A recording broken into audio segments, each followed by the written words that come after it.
Hello students, welcome to biology class. So in last class that is कल के class में जो कि 13th सेशन था हमारा, उस क्लास में हम लोगों ने देखा था इन्फ्लामेटरी बैरियर जो लास्ट बैरियर था इनेट इम्यूनिटी का। एंड उसके बाद नेक्स्ट टॉपिक हम लोग स्टार्ट कर चुके थे एक्वायर्ड इम्यूनिटी। एक्वायर्ड इम्यूनिटी में हम लोगों ने उसका डेफिनेशन देखा एंड उसके कुछ 4-5 पॉइंट्स देखे थे हम लोगों ने कल की क्लास में।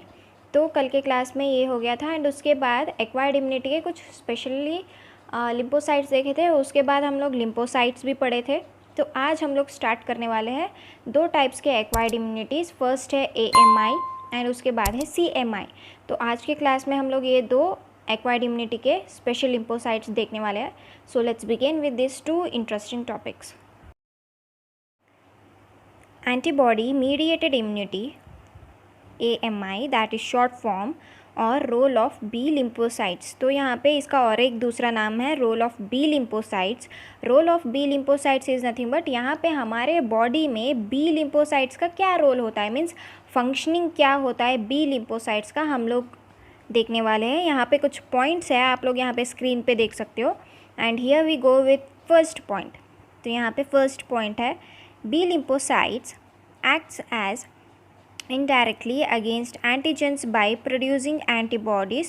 This is called humoral immunity. तो यहाँ पे बी लिम्फोसाइट्स क्या है, एक्ट करते हैं, इनडायरेक्टली एक्ट करते हैं। वो किसके ऊपर इनडायरेक्टली एक्ट करते हैं, एंटीजेंस के ऊपर क्या करते हैं वो लोग, इनडायरेक्टली उन लोगों का क्या रहता है वहाँ पे एक्शन रहता है। जो भी एंटीजेंस आते हैं उसको डायरेक्टली वो लोग एक्शन नहीं लेते हैं। तो यहाँ पे क्या रहता है, बी लिम्फोसाइट्स क्या करते हैं, एंटीजेंस को इनडायरेक्टली एक्ट कर देते हैं बाई प्रोड्यूसिंग एंटीबॉडीज़। तो यहाँ पे एंटीजेंस के ऊपर वो लोग अटैक कैसे करते हैं, एंटीबॉडीज़ को प्रोड्यूस करके वो लोग क्या करते हैं वहाँ पे इनडायरेक्टली एंटीजेंस को अटैक कर देते हैं। तो इसको हम लोग क्या बोलते हैं, ह्यूमरल इम्यूनिटी बोलते हैं। तो ये हो गया first point. And let's go to second point. And here the second point is the antibodies are carried by the body fluids like blood and lymph and react in various ways to destroy specific antigens. तो यहाँ पे क्या हो रहा है, ये जो antibodies रहते हैं हमारे बॉडी के अंदर क्या है, एंटीबॉडीज़ होते हैं। Antibodies is nothing but it's a protein that develops in the body. तो एक प्रोटीन होते हैं एंटीबॉडीज़ जो हमारे बॉडी के अंदर डेवलप होते हैं, उनको क्या बोलते हैं हम लोग, एंटीबॉडीज़ बोलते हैं। तो हो गया, क्लियर हो गया एंटीबॉडीज़ का मतलब। तो ये जो प्रोटीन्स रहते हैं, proteins is nothing but antibodies. तो एंटीबॉडीज़ जो रहते हैं, प्रोटीन्स जो रहते हैं हमारे बॉडी में, वो क्या करते हैं, बॉडी के फ्लूइड्स जो रहते हैं, body fluids is nothing but, fluids का मतलब क्या होता है, यहाँ पे लिक्विड टाइप। अब ब्लड है एंड उसके बाद लिम्फ है। तो ये ब्लड के ज़रिए क्या करते हैं, हमारे पूरे बॉडी में क्या होते हैं, ये लोग फैल जाते हैं। एंटीबॉडीज़ क्या होते हैं यहाँ पे, बॉडी फ्लूइड्स के ज़रिए। Body fluids is nothing but blood and lymph. ठीक है, एग्जाम्पल्स में 2 ही दिया गया है। ब्लड एंड लिम्फ क्या होते हैं, ये बॉडी फ्लूइड्स होते हैं। इनके ज़रिए क्या होते हैं, एंटीबॉडीज़ हमारे बॉडी में पूरे फैल जाते हैं। एंड वो क्या करते हैं, react in various ways to destroy specific antigens. And वो क्या करते हैं यहाँ पे, ये जो एंटीबॉडीज़ रहते हैं ये भी एक तरीके के प्रोटीन ही है ना, जो डेवलप होते हैं हमारे बॉडी में। तो ये क्या करते हैं, हमारे पूरे बॉडी में फैलने के बाद वहाँ पे क्या करते हैं, जो भी स्पेसिफिक एंटीजेंस रहते हैं उनको क्या करते हैं, वेरियस वेज में, various is nothing but different types of ways, different types of waves, तरह तरह के वेस को अप्लाई करके क्या करती है वहाँ पे, स्पेसिफिक एंटीजेंस को डिस्ट्रॉय कर देते हैं। Specific antigens is nothing but यहाँ पे कुछ तरह के एंटीजेंस जो हार्मफुल रहते हैं उनको क्या करते हैं वो लोग रिएक्ट कर देते हैं। एंड उसके बाद रिएक्ट करने के बाद वेरियस वेज में, डिफरेंट वेज में उनको क्या करते हैं वो लोग डिस्ट्रॉय करते जाते हैं स्पेसिफिक एंटीजेंस को। तो लास्ट क्लास में आप लोगों को मैं एंटीजेंस का मतलब बता दिया था, अब और एक बार बोल रही हूँ। Antigens is nothing but it's an substance that cause your immune system to produce antibodies. तो एक substance होते हैं जो immune system में रहते हैं, वो क्या करते हैं, एंटीबॉडीज़ को प्रोड्यूस करते हैं। ठीक है, ये हो गया second point. And let's go to third point. And here the third point is when antigens enter the tissue, B cells are stimulated to produce antibodies. जब antigens enter करते हैं, यहाँ पे क्या हो रहा है आप लोगों को, थर्ड पॉइंट में क्या बोल रहे हैं, जब एंटीजन्स एंटर होते हैं टिश्यू में, ठीक है, जब एंटीजन्स एंटर होते हैं टिश्यू में, वहाँ पे ये जो बी सेल्स रहता है, हम इनको क्या है, बी लिम्फोसाइट्स को क्या है, दो नाम है, एक बी लिम्फोसाइट्स बोल सकते हैं या उसको बी सेल्स भी बोल सकता है। तो यहाँ पे बी सेल्स क्या करते हैं, वहाँ पे स्टिमुलेट होते हैं। स्टिमुलेट इज़ नथिंग बट वहाँ पे क्या करते हैं वो लोग, प्रोसेस स्टार्ट कर देते हैं एंटीबॉडीज़ को प्रोड्यूस कर देना। तो यहाँ पे थर्ड में क्या बोल रहे हैं, एंटीजन्स जब एंटर होते हैं टिश्यू में, ये जो बी सेल्स रहते हैं या बी लिम्फोसाइट्स जो रहते हैं वो क्या करते हैं, वहाँ पे स्टिमुलेट हो जाते हैं। स्टिमुलेट इज़ नथिंग बट वहाँ पे एक्टिव हो जाते हैं। एक्टिव हो जाते हैं किसके लिए एक्टिव होते हैं, एंटीबॉडीज़ को प्रोड्यूस करने के लिए। तो ये हो गया third point. And let's go to fourth point. And here the fourth point is there are thousands of antigens specific B cells present in the body. तो यहाँ पे फोर्थ में क्या बोल रहे हैं आप लोगों को, यहाँ पे हज़ारों एंटीजन्स मिलेंगे। तो हमारे बॉडी में क्या है, हज़ारों एंटीजन्स मिलेंगे स्पेसिफिक बी सेल्स के साथ, वो लोग क्या रहते हैं, प्रेजेंट रहते हैं हमारे बॉडी में, ठीक है। यही बोल रहे हैं आप लोगों को फोर्थ में क्या हो रहा है, वहाँ पे हमारे बॉडी में क्या होता है, थाउजेंड्स ऑफ एंटीजन्स प्रेजेंट होते हैं एंड एक एक स्पेसिफिक बी सेल्स प्रेजेंट रहते हैं हमारे बॉडी में, ठीक है। ये हो गया fourth point. Let's go to fifth point, that is last point of antibody mediated immunity. And here the fifth point is the membrane of each type of B cells can be synthesized by the contact of an antigen। तो यहाँ पे क्या हो रहा है, ये जो membrane रहते हैं each type of B cells के, मेम्ब्रेन इज़ नथिंग बट जो आउटर लेयर जो रहता है, मेम्ब्रेन्स बोलते हैं हम लोग उसको, कवरिंग को क्या बोलते हैं, मेम्ब्रेन बोलते हैं। तो मेम्ब्रेन जो भी रहता है, मीन्स बी सेल्स का क्या है, एक एक बी सेल्स के मेम्ब्रेन जो रहते हैं वो सिंथेसाइज्ड रहते हैं जब एंटीजन के कांटेक्ट में आ जाते हैं। सिंथेसाइज इज नथिंग बट एक तरह के मिक्सअप हो जाना या एक्टिवेट हो जाना, उसको क्या बोलते हैं हम लोग, सिंथेसाइज्ड बोलते हैं। जब बी सेल्स के मेम्ब्रेन क्या होते हैं, वहाँ पे सिंथेसाइज्ड होते हैं किसके कांटेक्ट में आने के बाद, एंटीजन के कांटेक्ट में आने के बाद। तो ये हो गया last point, that is fifth point. तो ये था रोल ऑफ बी लिम्फोसाइट्स के बारे में। तो 5 पॉइंट्स थे, तो हम लोगों ने आज 5 पॉइंट्स पढ़ लिए एंड उसके बाद हम लोग स्टार्ट करेंगे cell mediated immunity, that is CMI। इसके बारे में हम लोग पढ़ेंगे। So let's begin with another interesting topic, cell mediated immunity CMI और रोल ऑफ टी लिम्फोसाइट्स। तो इसका और एक दूसरा नाम है रोल ऑफ टी लिम्फोसाइट्स, इसको हम लोग बोल सकते हैं। And role of T lymphocytes is nothing but हमारे बॉडी में टी लिम्फोसाइट्स के क्या फंक्शनिंग्स है हम लोग इसमें देखने वाले हैं।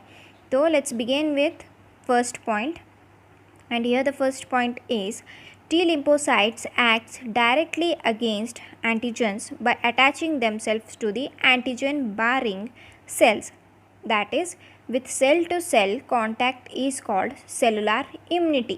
तो यहाँ पे क्या हो रहा है, ये जो टी लिम्फोसाइट्स है डायरेक्टली क्या करते हैं, एंटीजेंस के ऊपर एक्शन ले लेते हैं। बी लिम्फोसाइट्स क्या करते थे, वहाँ पे एंटीजेंस के ऊपर इनडायरेक्टली एक्शन लेते हैं। तो यहाँ पे क्या हो रहा है, सेल मीडिएटेड में क्या हो रहा है, ये जो टी लिम्फोसाइट्स है एंटीजन के ऊपर क्या कर रहे हैं, डायरेक्टली एक्शन ले रहे हैं, ठीक है। कैसे ले रहे हैं, यहाँ पे वो क्या कर रहे हैं, डायरेक्टली टी लिम्फोसाइट्स क्या कर रहे हैं, एंटीजन को खुद से अटैच कर रहे हैं, ठीक है। खुद से क्या कर रहे हैं, अटैच करके क्या कर रहे हैं, एंटीजन बारिंग सेल्स कर रहे हैं। बारिंग इज़ नथिंग बट यहाँ पे एक्सपोज करना या प्रोड्यूस करना, ठीक है। बारिंग इज़ क्या है, यहाँ पे एक पॉइंट फर्स्ट मीनिंग है एक्सपोज, या उसको प्रोड्यूसिंग भी बोल सकते हैं। तो वहाँ पे क्या हो रहा है, ये टी लिम्फोसाइट्स क्या कर रहे हैं, अटैच कर रहे हैं अपने आप को, खुद को अटैच कर रहे हैं एंटीजन से। तो उसके बाद एंटीजन के ऊपर अटैच होने के बाद क्या कर रहे हैं, वो लोग एक्शन ले रहे हैं डायरेक्टली एंटीजन्स के ऊपर। उसको हम लोग उसको हम लोग क्या बोल सकते हैं, with cell to cell contact, उसको हम लोग सेलुलर इम्यूनिटी बोलते हैं। तो ये हो गया first point. So let's go to second point. And here the second point is there are about thousands of different types of T cells, each one is capable of responding to a specific antigen। तो यहाँ पे क्या हो रहा है, second point में क्या बोल रहे हैं आपको, ये हमारे बॉडी के अंदर क्या है, thousands of different types of T cells है। तो different types of T cells present है। टी सेल्स मतलब यहाँ पे टी लिम्फोसाइट्स भी बोल सकते हैं, टी सेल्स भी बोल सकते हो, उसके दो नाम हैं, ठीक है। तो यहाँ पे हमारे बॉडी में थाउजेंड्स ऑफ डिफरेंट टाइप्स के टी सेल्स प्रेजेंट रहते हैं। एंड वो जो भी टी सेल्स प्रेजेंट रहते हैं, हर एक टी सेल क्या होता है, एक अकेला कैपेबल होता है रेस्पॉन्सिंग टू अ स्पेसिफिक एंटीजन को क्या करता है, वो रेस्पॉन्स दे सकता है। ठीक है। सेकेंड पॉइंट में क्या है, thousands of different types of T cells present रहते हैं हमारे बॉडी में and each one is capable, एक टी सेल भी कैपेबल होता है वो स्पेसिफिक एंटीजन को रेस्पॉन्स देने के लिए एक टी सेल्स काफ़ी है बोल के बोल रहा है। ठीक है, तो ये हो गया second point. Let's go to third point and here the third point is these cells are differentiated into different type of perform different functions. तो यहाँ पे क्या हो रहा है, ये सेल्स जो रहते हैं टी सेल्स क्या करते हैं, इनको हम लोग कैसे डिफ्रेंशिएट कर सकते हैं इनटू डिफरेंट टाइप में, कैसे कर सकते हैं, उनके परफॉर्मेंस देख के। ठीक है, हर एक टी सेल्स का अलग अलग फंक्शनिंग होता है, डिफरेंट टाइप्स ऑफ फंक्शनिंग होता है। एक टी सेल का क्या होता है, वहाँ पे एक एंटीजन्स को रेस्पॉन्स देने का रहता है, एक टी सेल को क्या रहता है, एंटीजन्स को किल करने का रहता है। तो उनके फंक्शनिंग्स के हिसाब से, उनके परफॉर्मेंस के हिसाब से हम लोग उनको डिफ्रेंशिएट कर सकते हैं। तो ये हो गया third point. Let's go to fourth point, that is last point. And here the fourth point is they are killer T cells, helper T cells, suppressor T cells and memory T cells। तो हम लोग कैसे differentiate कर सकते हैं, आप लोग ये फोर्थ पॉइंट में देखने वाले हो।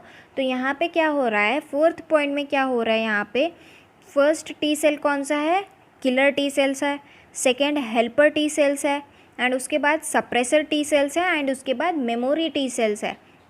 तो इनके बेसिस पे हम लोग, इनके फंक्शनिंग्स पे हम लोग क्या कर सकते हैं, टी सेल्स को या सेल्स को क्या कर सकते हैं, हम लोग डिफ्रेंशिएट कर सकते हैं।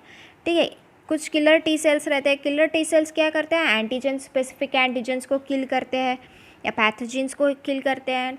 हेल्पर टी सेल्स क्या करते हैं, वहाँ पे कुछ जो भी टिश्यू डैमेजिंग रहता है, टिश्यू रिपेयरिंग जो रहता है, कुछ सेल्स क्या करते हैं, उनकी दूसरी सेल्स की क्या करते हैं, हेल्प करते हैं, वो हो गया हेल्पर टी सेल्स। एंड उसके बाद सप्रेसर टी सेल्स क्या करते हैं, वहाँ पे कुछ सप्रेसर टी सेल्स रहते हैं। Suppressor is nothing but suppress करना, उसको एक जगह पे कंबाइन करना, उसको सप्रेसर टी सेल्स बोलते हैं। एंड मेमोरी टी सेल्स क्या रहते हैं, कुछ हमारे बॉडी में मेमोरी टी सेल्स भी प्रेजेंट रहते हैं जो हमारे एंटीजेंस में काम आती है। तो ये हो गया fourth point and this was your last point of cell mediated immunity, that is role of T lymphocytes भी बोलते हैं। So this was your 14th session. So इस सेशन में हम लोगों ने क्या पढ़ा है, that is cell mediated immunity, CMI, cell mediated immunity भी बोल सकते हैं, एंटीबॉडी मीडिएटेड इम्यूनिटी भी बोल सकते हैं और रोल ऑफ बी लिम्फोसाइट्स भी बोलते हैं। तो ये हो गया फर्स्ट, एंटीबॉडी का देख लिया हम लोग एंड उसके बाद सेल मीडिएटेड इम्यूनिटी देखे थे, CMI, और role of T lymphocytes, that is called cellular immunity also. So ये दोनों टॉपिक्स हम लोग आज के सेशन में कंप्लीट कर चुके हैं एंड नेक्स्ट सेशन में हम लोग पढ़ने वाले हैं, दैट इज़ इन टुमारोज़ क्लास हम लोग पढ़ने वाले हैं इम्यूनिटीज़ के बारे में, that is active immunity and passive immunity. ये भी दो टॉपिक्स हैं जो कल हम लोग पढ़ने वाले हैं। So I hope you understood this session. If you have any doubts, you can ask me without any hesitation. I'll help you with it. And don't forget to subscribe my channel, hit the like button, comments, share, and thank you so much.